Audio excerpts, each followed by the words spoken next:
तुम क्यों चाय बना रही हो? बुआ सरवरी कहाँ है?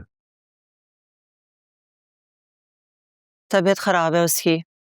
मैं अकेली जान क्या क्या करूंगी, सब कुछ मुझे ही करना पड़ रहा है। बहू को रुखसत करके घर ले आओ ना, संभाल लेगी वो सब। पहले वो खुद को तो संभाल ले। कल रात के किस्से के बाद तो मुझे सारी रात डरावने ख्वाब आते रहे हैं। रात को ईशा की नमाज पढ़कर नहीं सोगी तो डरावना ख्वाब भी आते हैं। बेजान, फारूक, आज ऑन को अपने साथ फैक्ट्री ले जाना। बेजान वो फैक्ट्री है, कोई परचून की दुकान नहीं है कि कोई भी मुंह उठा के वहां पे चला जाए।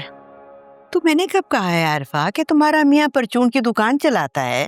बीजान भाई, ऑन को तजर्बा नहीं है ना? तो घर बैठे तो तजर्बा नहीं आएगा ना, बाहर निकलेगा तो कुछ सीखेगा। बस आज से ऑन फैक्ट्री जाएगा। बीजान, मेरा इंटरव्यू बहुत अच्छा हुआ है, तो मेरी जॉब हो जाएगी। हाँ, तो जब कॉल आएगी तो फिर छोड़ देना, मगर तब तक तो फैक्ट्री जाओ ना। और तुम्हारी माँ का हिस्सा है इस फैक्ट्री में, कोई तुम पर एहसान नहीं कर रहा।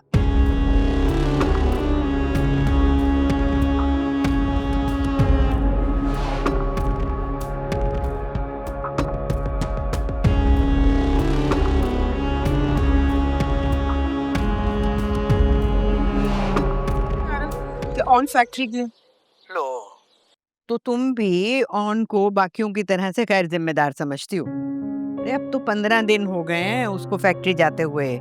बहुत जिम्मेदारी के साथ जाता है, दिलचस्पी से काम करता है।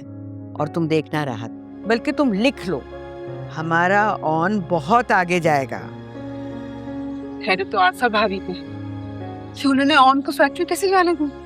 रोड़े अटकाने की कोशिश की थी उसने, लेकिन तुम मुझे जानती हो ना, जब तक ऑन की नानी जिंदा है उसे कोई नुकसान नहीं पहुंचा सकता, उसका हक नहीं छीन सकता। कसम से बीजन, आपकी वजह से मैं ऑन की तरफ से बिल्कुल मुतमईन हूँ।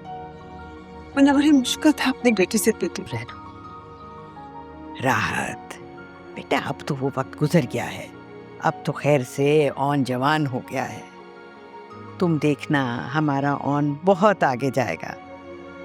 बस तुम उसके लिए दुआ किया करो, माँ की दुआएं तो तकदीर बदल देती हैं।